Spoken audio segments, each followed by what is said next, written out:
विपक्षियों पर जमकर हमला भी बोला।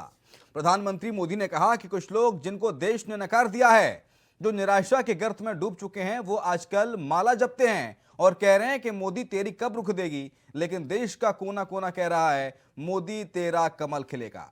देश की जनता इस प्रकार विकृत सोच और गलत भाषा बोलने वालों को करारा जवाब देगी।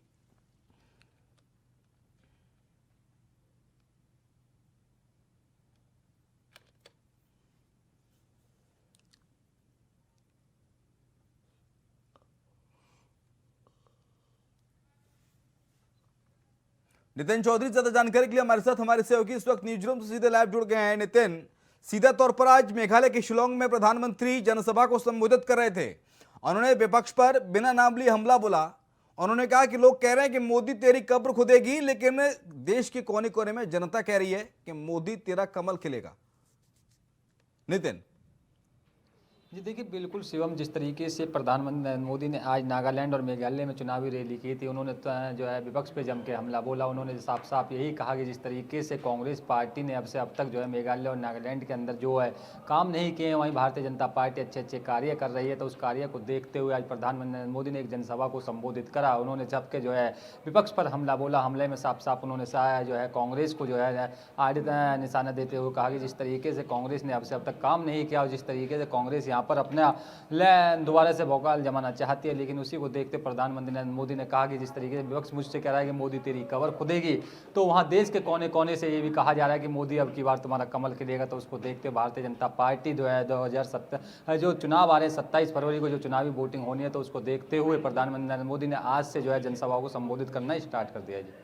मेघालय में चुनाव होने हैं 27 फरवरी को, और इन 27 फरवरी के चुनाव से पहले ये कहा जाए कि आखिरी दौर का चुनाव प्रचार चल रहा है। नितिन, तो कोई अतिशयोक्ति नहीं कही जाएगी।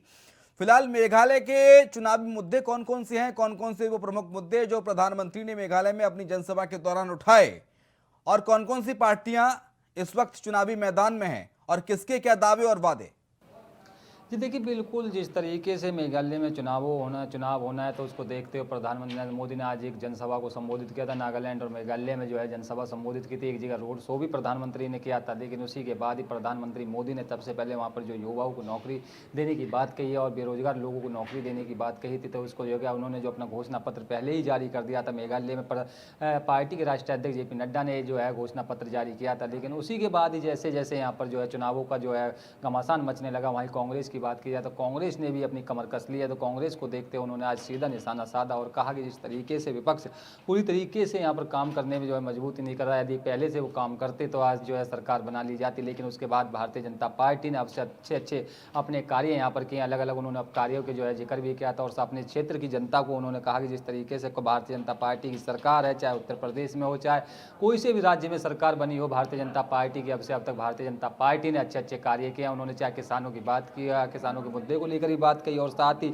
तमाम चीज़ों को देखते हुए जिस तरीके से नागालैंड और मेघालय में शिलांग में आज उन्होंने एक जनसभा को संबोधित किया, तो उन्होंने सबसे पहले विपक्ष पर हमला बोला। हमला बोलते ही उन्होंने ये कहा कि जिस तरीके से विपक्ष कह रहा है कि मोदी अब की बार तुम्हारी कबर खुदेगी, तो वहाँ प्रधानमंत्री मोदी ने कहा कि मैं अब की बार जो है कमल खिलने जा रहा है। भारतीय जनता पार्टी पे जो है लोगों को विश्वास है और भारतीय जनता पार्टी जो है सरकार बनाने जा रही है। तो उसी को देखते हुए 27 फरवरी को जो चुनावों की जो वोटिंग होगी, उन्होंने लोगों से अपील भी की 27 फरवरी को ज़्यादा से ज़्यादा लोग यहाँ वोटिंग करें और भारतीय जनता पार्टी को जो है जीत हासिल कराई जाए। जिस तरीके से मेघालय से किस तरीके से यहाँ कांग्रेस से मुक्त कराने की जो बातें यहाँ पर कही जा रही थी, कांग्रेस ने अब की बार जितनी बार राज किया, जब कांग्रेस को जो है चुनावों के टाइम में ही जनता का याद आता है, लेकिन भारतीय जनता पार्टी को जो है पूरी तरीके से स्पष्ट जनता को साथ लेकर जो है चलने का कार्य करते हैं। खुद प्रधानमंत्री नरेंद्र मोदी ने आज ये बातें कही थी।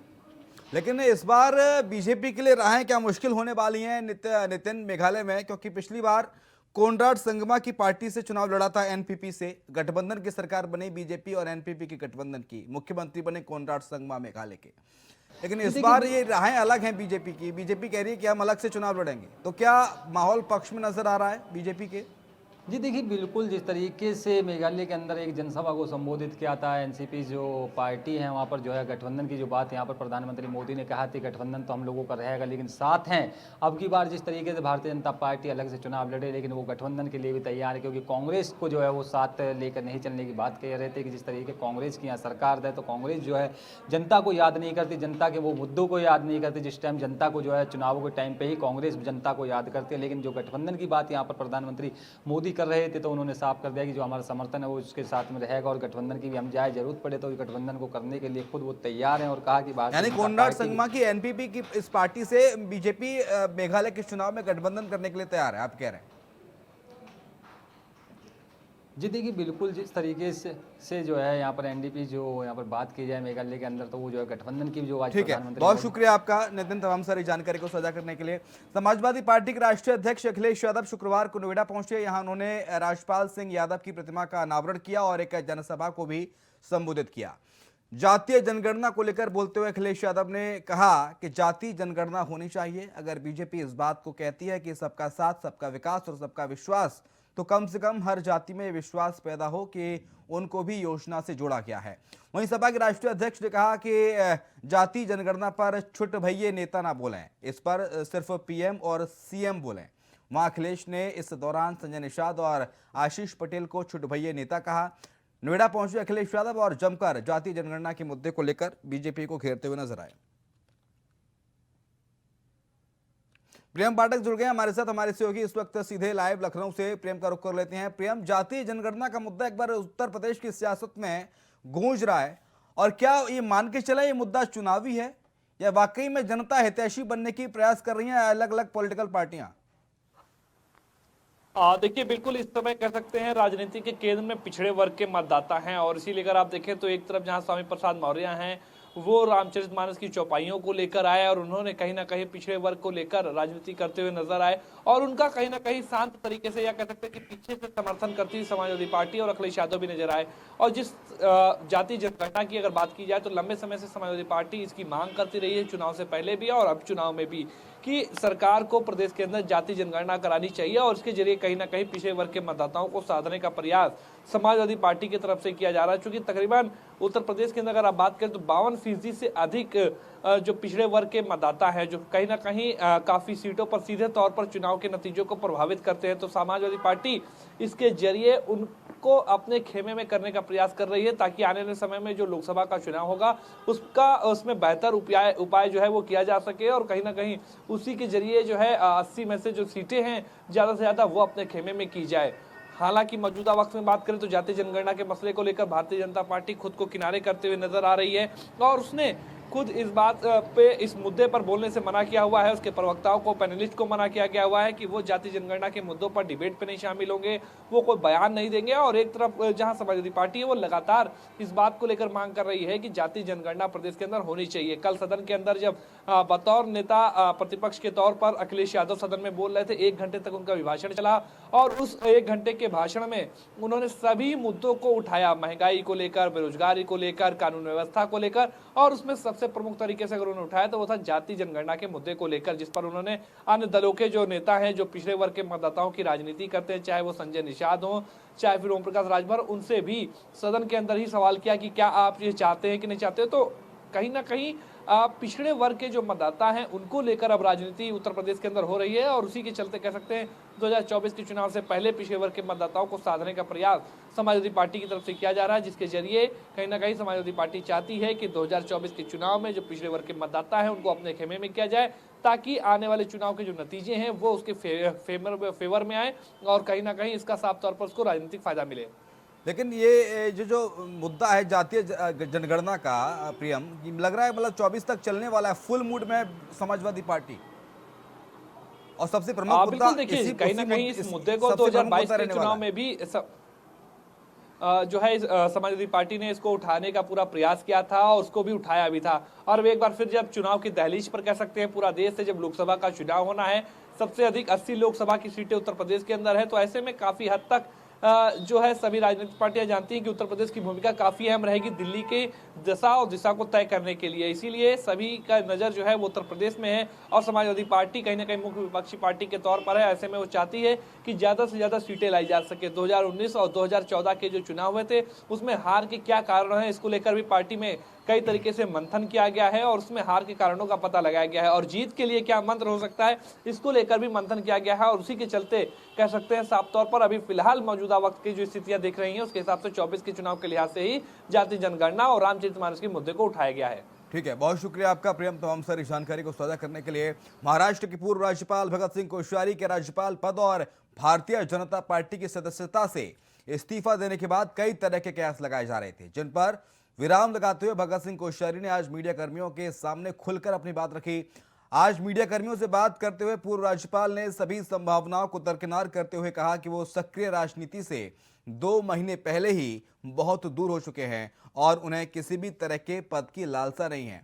उन्होंने ये भी कहा कि भारतीय जनता पार्टी ने उन्हें बहुत सम्मान दिया है।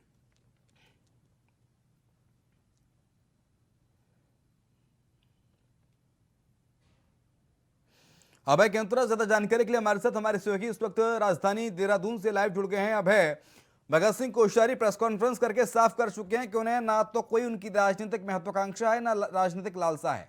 इस्तीफा दे चुके हैं राज्यपाल पद से, बीजेपी की सदस्यता से भी, लेकिन उत्तराखंड के नेता ऐसा मानने के लिए तैयार नहीं है।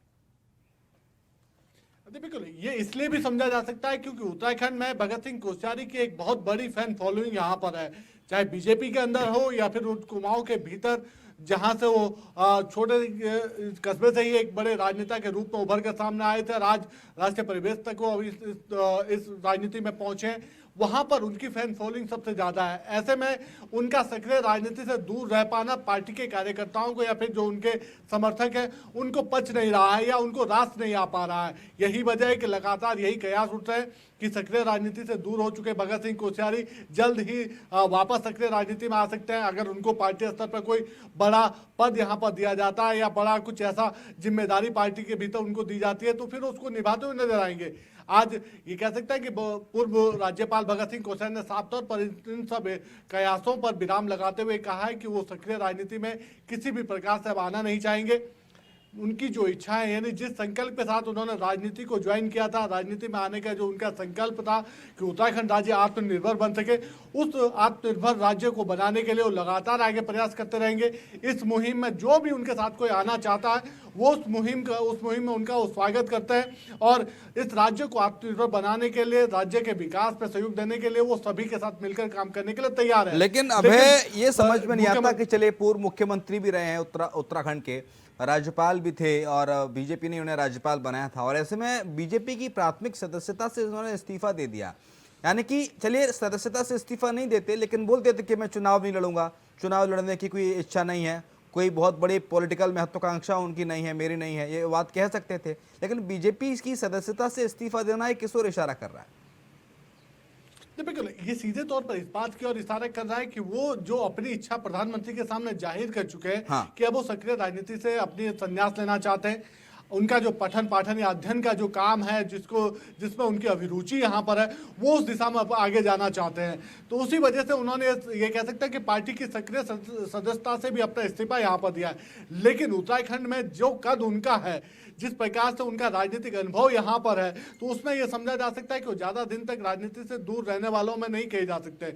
यही वजह है कि उत्तराखंड में या उनके जो समकक्ष जो दूसरे बड़े नेता है, चाहे कांग्रेस के पूर्व मुख्यमंत्री हरीश रावत हो या फिर बीजेपी के दूसरे बड़े नेता यहाँ पर हो, वो सब इसी कंडीशन में आते हैं। उनकी तरफ से सब पूर्व में यही घोषणा यहाँ पर की गई थी कि वो सक्रिय राजनीति में नहीं आएंगे। लेकिन भगत सिंह कोश्यारी जैसे नेता जो संघ से बहुत जुड़े हुए हैं, उत्तराखंड की नस नस को वो जानते हैं, यहाँ हर व्यक्ति को पहचानते हैं, ऐसे में वो ज्यादा दिन तक सक्रिय राजनीति से अगर दूर रहना चाहते हैं तो उनके जो चाहने वाले हैं, उनके जो समर्थक हैं, वो ऐसा उनको करने नहीं देंगे। क्योंकि उत्तराखंड राज्य को उनका राजनीतिक जो अनुभव है, जो उनका पुराना राजनीतिक लाभ है, वो वापस मिल सके, उत्तराखंड राज्य विकास के पद पर आगे बढ़ सके। लेकिन उत्तराखंड की अभय तासीर तो रही है कि जो व्यक्ति ऐसे कहते हैं, प्रेस कॉन्फ्रेंस करके दावा करते हैं कि हम सक्रिय राजनीति से दूर रहेंगे, हरीश रावत को ही देख लीजिए, वो भी कह चुके हैं सक्रिय राजनीति से दूर रहने का, लेकिन चुनाव लड़ने की उनकी महत्वाकांक्षा है ही।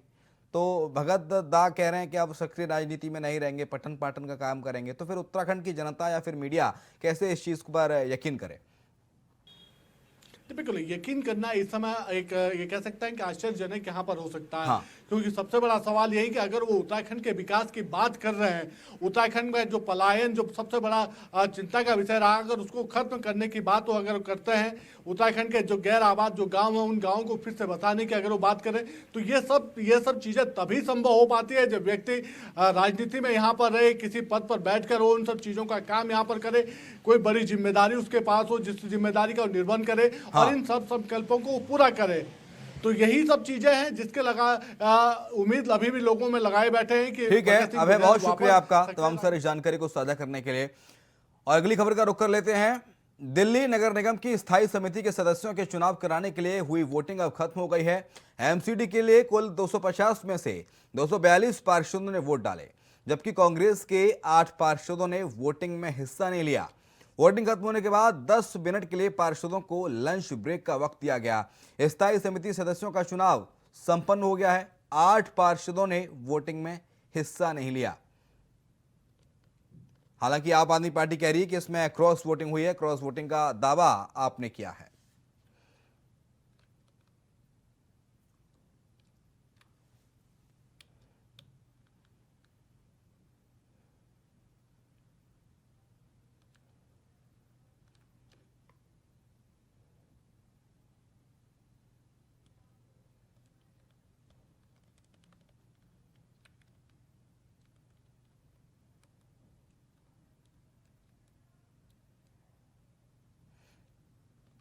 स्थायी समिति का चुनाव संपन्न हो गया है दिल्ली एमसीडी में। दरअसल 2 दिन तक लगातार स्थायी समिति के स्टैंडिंग कमेटी के चुनाव को लेकर हंगामा होता रहा। हमने तस्वीरें भी देखी कि किस तरह से स्टैंडिंग कमेटी के चुनाव को लेकर एक दूसरे पर लात घूंसों की, जूते चप्पलों की और बोतलों की बौछारें की गई। लेकिन फिलहाल आज खबर यह है कि स्टैंडिंग कमेटी का जो चुनाव है दिल्ली एमसीडी में वो संपन्न हो गया है।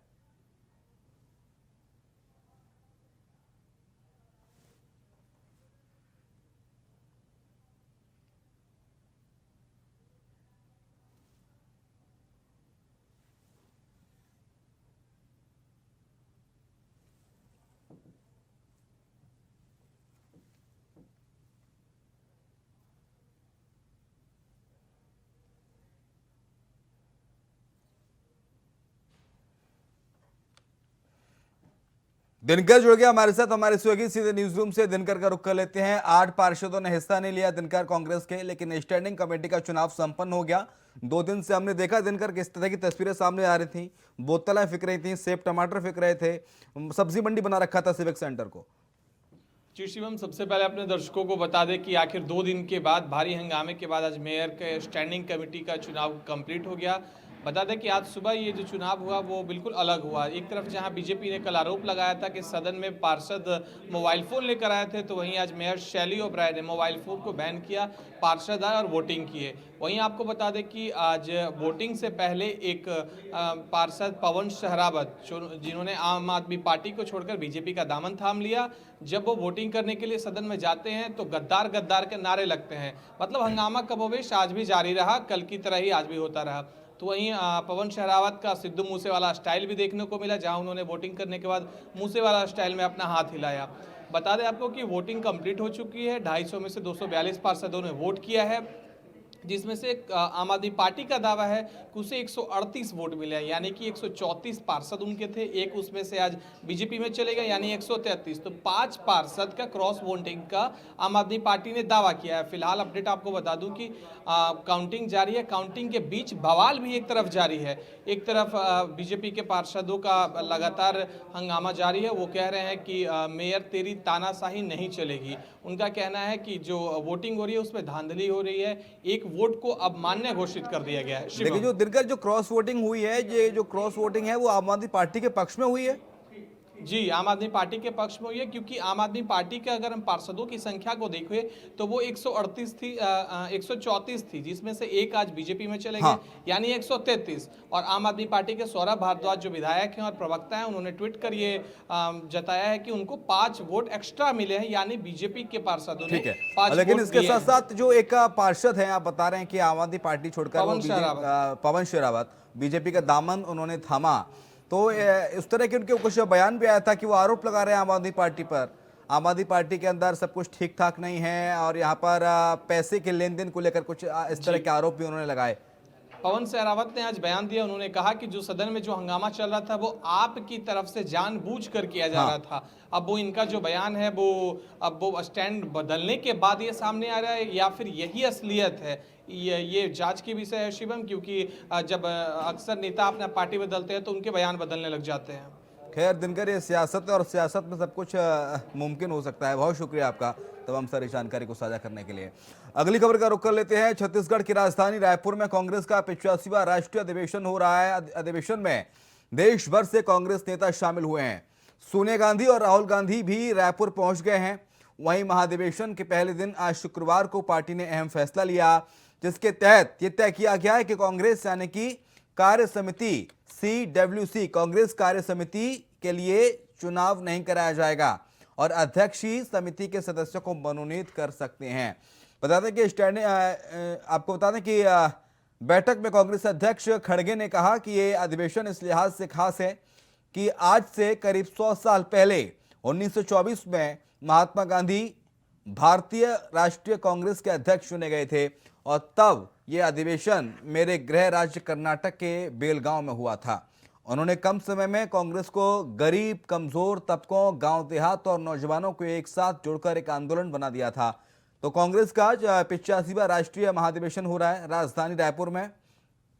नितिन चौधरी हमारे साथ जुड़ गए, हमारे सहयोगी इस वक्त न्यूज रूम से लाइव। नितिन का रुख कर लेते हैं। नितिन, राष्ट्रीय 85वां महाधिवेशन कांग्रेस का, तमाम बड़े नेता एक मंच पर एक छत के नीचे, चाहे मल्लिकार्जुन खड़गे हों, चाहे हो राहुल गांधी, सोनिया गांधी, मुख्यमंत्री भूपेश बघेल और देश भर से तमाम कांग्रेस के दिग्गज।